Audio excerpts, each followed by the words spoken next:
turn to the subject of transit and transportation. Mike, if that's okay. Okay. This is a matter of we have some public comment on it. The first card is from Paula, and the second is from Bill Urban. Good morning, Mr. Mayor, Council, and Supervisor Antonovich. With respect to Measure R funding resources, why is the tunnel option only addressed? Secondly, why are there suddenly 3 options for the tunnel? This does not make the process seem equitable if light rail and bus feeder are not equally given consideration. Thirdly, Mr. Antonovich, you addressed in the recent letter you sent to those of us who live in the San Rafael area whose homes were spared. I am one of them, and I'm very grateful for that, and appreciate my fellow neighbors for all the effort that we put into that. But you mentioned the damage to the environment that the freeway above ground would have been. But what about the damage that's going to be done if the tunnel is built to the whole surrounding area with the towers and the just monumental amount of dirt that's going to be brought out, taken out and then brought back? So these are very critical issues to this west side of Pasadena that will affect all of Pasadena. But specifically, I'm very concerned about why suddenly there are 3 tunnel options where 2 months ago that didn't exist. Thank you. Bill Urban, and next, Dr. Ron Taylor. Good morning. Thank you for the opportunity to express our concerns about the SR 710 study. My name is Bill Urban. I'm the president of the West Pasadena Residents Association. Our association represents about 7,000 households in western Pasadena. We're very concerned about the continued waste of valuable transportation money in studying and promoting a clearly flawed concept of supposedly improving transportation in metropolitan Los Angeles. The freeway tunnel option, number F7, is, we believe, being promoted by individuals in Metro who are using biased assumptions to game the EIR process toward a result they've been advocating for decades, a freeway extending the SR 710. Here are 2 examples of what I consider gaming the system. 1, traffic studies used in the EIR assume no tolls for the tunnels.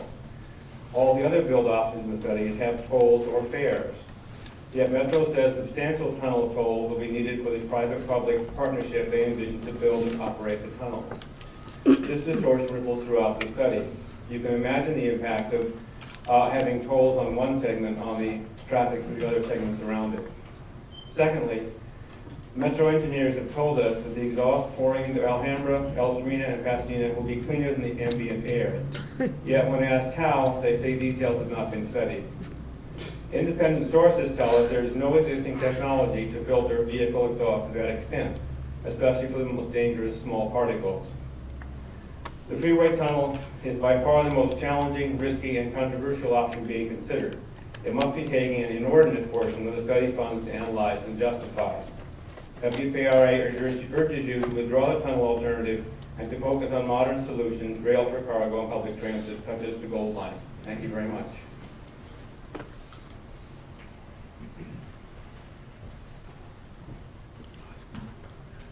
Good morning, Supervisor Antonovich and members of the City Council. My name is Ron Taylor. I'm the president of the San Rafael Neighborhoods Association, and this morning we wanted to, just on behalf of them, I wanted to express and echo the comments made by Bill Urban from the WPRA that our organization as well remains opposed to the F7 tunnel proposal. First of all, though, we did want to thank you for the letters that you've written to our organization from both yourself and Metro, as well as the half-page notification that was put in Pasadena Star News several days ago, announcing that Avenue 64 options, both F5 and H2, are removed. We were able to gather over 700 people at a city council meeting on this matter, as well as 500 people at our own SRNA event at the Church of the Angels last August regarding this matter. And we wanted to let you know that it still remains an issue of concern for the reasons mentioned by my colleague and friend, President Bill Urban of the WPRA. So we're asking that this project be further re-examined for the efficiency, and also that money be considered to be allocated instead toward alternative transportation modalities such as light rail and expansion of the Gold Line and other options besides putting double-barreled tunnels through an area here that we feel doesn't benefit not only our community but the community at large. We also thank you for the expenditure of funds for projects such as the expansion and widening of the 5 and also the 405, but this project is very different from that. I wanted to express that point. Thank you. One additional card has been received, which will be recognized. Jonathan Edwards.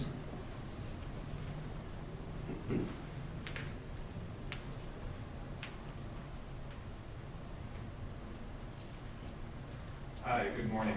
Morning. I'm Jonathan Edwards with the Downtown Pasadena Neighborhood Association, and I just wanted to bring to Supervisor Antonovich and the council's attention the handout that's been distributed. Is there a video for you available? And this is a report that's been commissioned by the National Association of Realtors, the new real estate mantra, a location near public transportation. And what they've done is they've analyzed from, you'll see there in the bar charts from 2006 to 2011, the real estate values from near a transit shed, that's fixed transit, not bus, so we're talking rail, in the cities of Boston, Chicago, Minneapolis, St. Paul, Phoenix, San Francisco. And you can see the blue increases there of real estate values near a transit shed as compared to the red decreases in real estate values away from non-transit areas. So I think the real estate industry is recognizing a shift in the public's preferences away from what we've seen historically in terms of more suburban highway accessed living arrangements to more walkable neighborhoods near public transportation. So I think in Los Angeles County, we need to plan for the future. We need to support fixed rail transit and other public transportation options that really reflect more what consumer preferences are leading towards. So when looking at the SR 710 study, I prefer we think about it in terms of opportunity costs. We can spend inordinate amounts of money on building a tunnel, which would support the freeway building that we did in the past, or we can divert that money and use those funds for something that will support us in the future. So my message is, Mr. Antonovich, your support for fixed rail transit, for maybe some sort of transit leading to, say, Burbank and Glendale from Pasadena would be, I think, visionary. It would be reflecting what the people want. And the city council, in its general plan, manages land use. So we need to use the transit that we already have and maximize that value towards our citizens through the general plan. Thank you. Sir. Steve, would you like to speak now? I know that the supervisor. Unless the supervisor has a statement that he would make. On the last point the gentleman said, we have been proposing that the Gold Line go west, and we are working on having rail connections to the Bob Hope Airport. That's important, as long as, this is the only region in the United States that does not have rail connection to our airports. Yeah. LAX, Ontario, Bob Hope, Long Beach, Palmdale, and this is a priority. But get back on the 710, and I just want to comment on the Gold Line. We discussed the 710. You want to? Sure, but actually, I'll start with that point. As I'm sure you know, I sit on the board of the Bob Hope Burbank Airport along with Terry Twombly and Jackie Robinson. That is something that we're very interested in, connectivity. I'm told there are some grade issues between here and there, but I cannot believe that, the things we do at JPL, that we can't solve those. And that is where our resources should go. And so it's a good segue to the 710. Mike, you know how I feel about this. I mean, to drill a tunnel underneath West Pasadena would be an absolute abomination for our community. It would destroy Pasadena. And this is not something that we can engage in a policy of appeasement or a policy of assuming that the budget won't be there, even though it's many billions of dollars. And I recognize there are strong interests on the other side. Interests around shipping, around trucking, around ports, around the political leadership of the city of Los Angeles. But we will not allow this to happen. We cannot allow this to happen. And we would implore you to use your leadership. And I, too, am very grateful that those routes along Avenue 64 were taken off the table. I don't want to speak today without mentioning that. We're very grateful to you about that. This freeway was proposed in 1950, I believe. I mean, I think there is a serious question about whether, and my friends at Caltech echo this, about whether we'll even be using fossil fuels long enough into the future to make an investment like this worthwhile. It is absolutely the wrong thing for us. And we did receive your letter of, I believe it's March 16th, and we appreciated that. I sent you a letter on February 21st asking that we convene a forum together to address outreach. There have been some outreach by the Metro, and they've been honestly kabuki theater. I mean, we go to these meetings, they don't listen to us, they don't allow us to speak. They have a series of alternatives, and on every single one, they list the environmental impact as minimal, including the construction of a tunnel underneath West Pasadena. I mean, it literally is like one of those nightmares where you're yelling at the top of your voice and nobody's listening to you. And our community, at a minimum, deserves better than that. So I'm mindful that you have a large jurisdiction that you represent, but again, I really implore you to use your leadership to stop this now and to refocus these resources and energy on more positive, productive forms of public transit. Let me say the issue of the ports, this is why we are pursuing the Alameda Corridor East, because the city of Los Angeles ignored the San Gabriel Valley when they built the Alameda Corridor because it stopped at the county, at the city line. So we were playing catch up, and that's how the COG got involved, and we formed the Joint Powers Authority with the Alameda Corridor East. And we're playing catch up to mitigate those 55 intersections that were impacted by these trains going to the port. And why we're pursuing the 515 corridor, so that we can have inland ports taking the commerce from the ports, those containers, outside the urban areas to outlying ports, and then transporting them across the United States, because 70% of our cargo from the ports go outside our jurisdiction. So we're working on that component. On the 710, you had a number of proposals that had to be studied according to the federal law that was passed.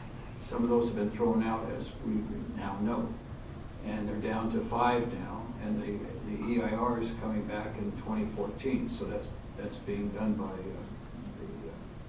Caltrans and then it's going to come to the MTA. But let me have Michael Connell, my transportation deputy, come up and answer some of these other questions. But the 5 alternatives is a no-build, the bus rapid transit from Pasadena to East LA, a light rail GO line at Fillmore to East Los Angeles GO line, and a low-build transportation system management, TSM, and transportation demand management. Those are the 5 that are being studied in the EIR. But Michael? Yes, thank you, and thank you, Mayor Bogart, council members and staff. The process is wide open in the sense that all the comments and all the issues that have been raised, and we've heard a lot of issues coming from this area, including proximity of a portal to the hospital, movement of dirt, where does that go? You know, how does the toll section work? There's going to be spillover onto the local street. So those are all issues we are asking MTA and Caltrans to make sure that they include in the environmental process. Those all have to be vetted. If there's a toll component, it has to be environmentally clear. There's a lot of different angles we're looking at, and obviously if you have concerns, if you have particular issues, please raise them. We'll echo them at the MTA and make sure that they are at least included in the study so that when it comes out, it addresses the issue very clearly and on point as opposed to glossing it over. Obviously, if it doesn't take a look at all these different issues, it could be environmentally challenged. So I know MTA and Caltrans has been very diligent in trying to at least collect all these different questions and issues and then address it because they don't want to have an opening to have a challenge on something that they neglected. Some of the things that the public had said earlier, I want to make a point. We have not heard of there being 3 different tunnel options at this time. One tunnel option is being studied. There may be refinements to it along the same corridor between the 2 stubs, but we'll definitely check on that and make sure. Okay, I'll check on that with MTA staff. And happy to answer any questions, but the process right now is getting the outreach, and if we can find ways to provide better outreach, then we will definitely partner with the city. Outreach is a joke. Other comments or questions with respect specifically to Michael's report? I would just say, Mayor, that, you know, for us to be told that we need to make specific comments about this proposal, it's deck chairs on the Titanic. I mean, the entire proposal is a non-starter. So we're happy to try to participate in the process, but once we start talking about what this tunnel looks like, we destroy Pasadena. And we don't want to do that.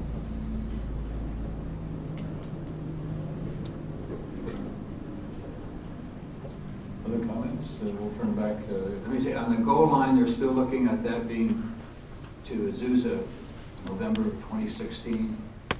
Approximately $50 million is going to be available to go from Azusa to Claremont, which is not sufficient enough. And one of the reasons I opposed Measure J was that it did not provide the full funding to regional connection to all of our airports. It did not combine, it mentions that it did in the ballot statement, but in the fine print, it didn't. It only gave $700 million to the green line to LAX, and it's about a $1 billion plus to go to LAX. So it was partial funding there. And the goal line was, again, an afterthought. It talked about Claremont, but there were no revenues for Claremont. The money was to go to Azusa.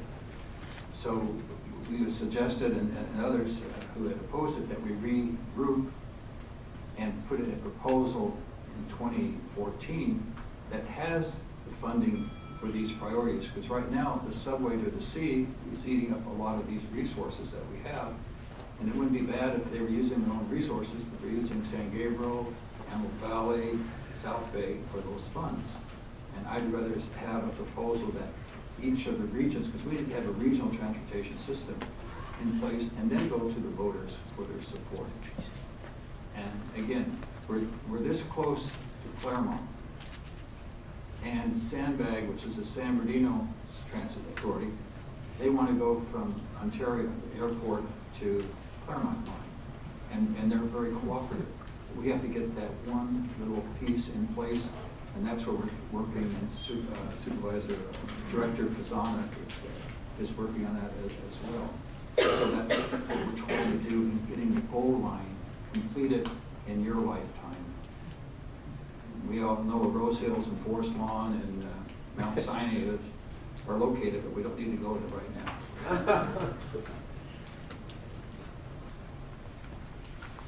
Are there, so we talked about the goal line, we talked about the 710. else? No, those are the issues that we've been focusing on, that we've been discussing today, but we'll continue the dialogue with you and again, and also in associations that we all belong to, about these issues.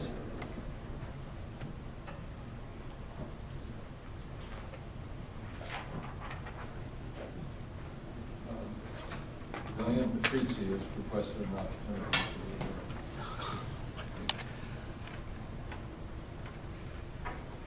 Thank you for allowing me to speak, and welcome, and this is a very informative meeting. I just need to, want to express to each one of you and to everyone involved with this tunnel project, 710, everything that's in the Arroyo right now is critical. That everyone be transparent and try to dig and ask questions amongst each other and find out, and with these other contractors and things involved, there may be something bigger happening here that we all need to pay attention to.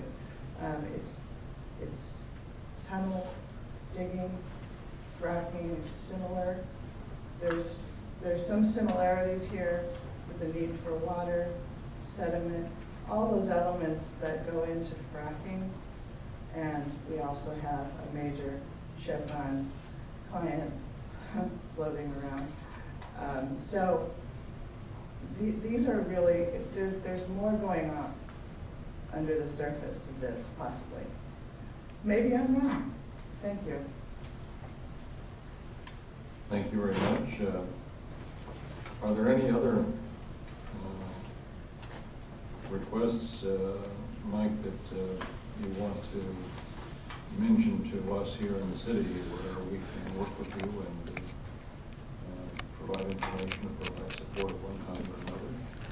At the same time, around the dais, are there other requests or comments for this joint effort that we're focusing on today between the supervisor's office and Pasadena City Hall? So I think Susie Niemer, Rita Hazamuki, and my deputies who are here, why don't you both stand up there, I know you are. And they're located in the Pasadena office. Order. Thank you. Just a follow-up question for the supervisor.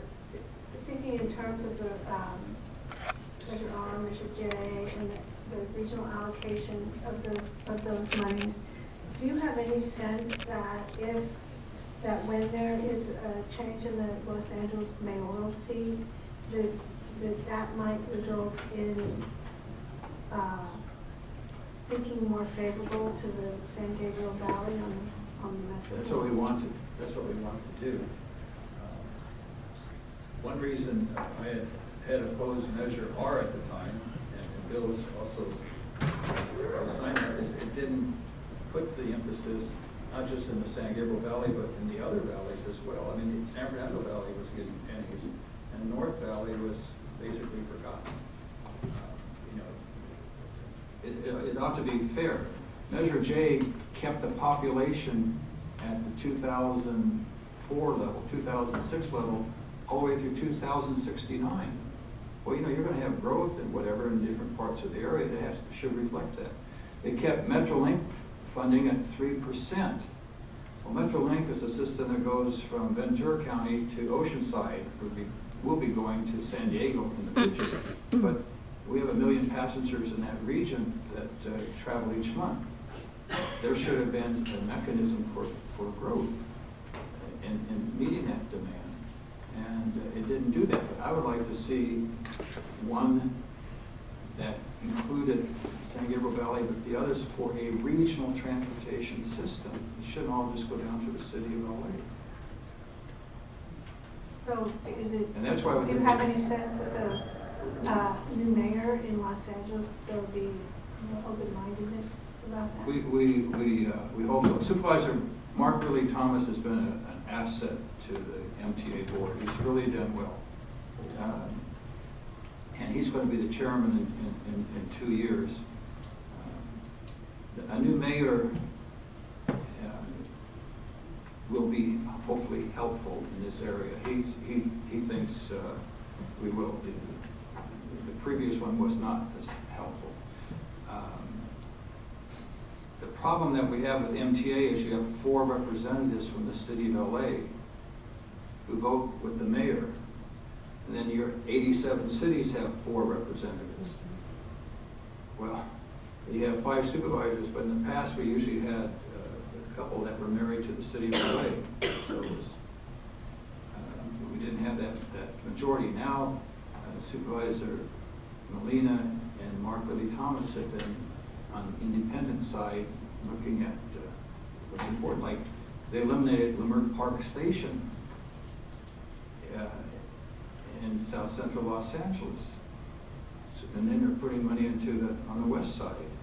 For some of these blatant attacks on a regional system have penetrated their one-time core support to a little less than it was. So I'm hopeful that the new mayor, and I don't have, I liked Jan Perry and Kevin James, those two. I supported both of those two because I think Jan would have been very good. I think Kevin would have been a fresh voice, but I have not endorsed anyone. Mark just endorsed Wendy Gruhl a day or 2 ago, but he's being optimistic that we may have a city of LA that would be a little more regionally oriented. We'll see. But in the meantime, we want, after this election, get everybody together and start working on a subsequent Measure J. One of the concerns at the Gold Line Foothill Extension Construction Authority relates to this funding gap that has existed from the beginning of Measure R, where less than only half of the system that needed funding was provided for in the so-called expenditure plan. The concern that exists now with consideration being given to reducing voter requirements from 2/3 to something lower, like 55%, is that should the voting requirement be reduced, and should a Measure J type proposal go to the voters without accommodating the funding needs for the Phase 2B of the Foothill Extension, that we will never see county funding for that. So that's one of the issues that the construction authority is working hard. We're dealing with our state representatives on that issue, and we're certainly sure aware of that. Yes. And also, I want to have the COGS come up with their priority list and then move forward from that. With the San Fernando Valley COG, we finally got a priority list that we're talking about, from the HOV lanes to Bob Hope Airport, etc. That was done 2 weeks ago, and the LA MTA approved it in this past meeting. But the point is, get the COGs to come up with their priority list, not downtown Los Angeles coming up, and then work together for a proposal. It's so simple, but yet so difficult, you know. But getting the COGs to be more involved is critical.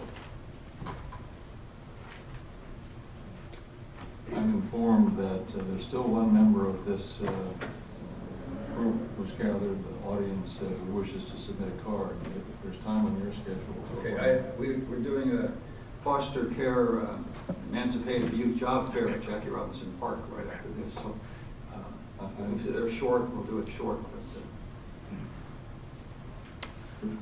We'll need the card, sir. If you have it.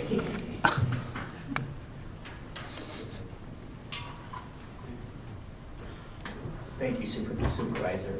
Sam Burgess. I actually live in the city of South Pasadena, but I wasn't sure whether I'd be able to make the meeting you were going to have with that city next month, so I came this morning. Between Metro and Caltrans, they've had any number of community meetings on all of the issues relating to the 710, beginning well over 2 years ago, the first ones being on the geotechnical study. At each of those meetings, I asked a simple question. I acknowledge that the process is extremely long and convoluted. It must go through virtually every agency in the federal government, as you know, every agency in the state government, county, whatever. At some point though, after consultation with all of this going on, some individual, some group, some organization must make the final decision on exactly what we're going to do. We're now down to the 5 final choices. About a month ago, 2 months ago, State Senator Carol Wu's office wrote a letter to Metro asking who would make that decision. It's the same question I've been asking for over 2 years now. She received a wonderful non-reply. So my question to you, Supervisor, is, in your opinion, who will actually make the final decision on what direction we will go with the 710? And again, I thank you for allowing me to speak. I believe it's Caltrans will make that decision. It will not be the board? Metro The board may be a part of that, but Caltrans will make that decision. Actually, the court will certify the EIR, or whatever they're, but then Caltrans will then make that recommendation. If there's nothing else, I want to express thanks, Mr. Supervisor, once again for your attention to the affairs of this city, your willingness to work with us, for the endless effort of your staff in so many different ways. We appreciate your support for Pasadena. We look forward to continuing to work closely with you. Thank you, Bill. This meeting is adjourned.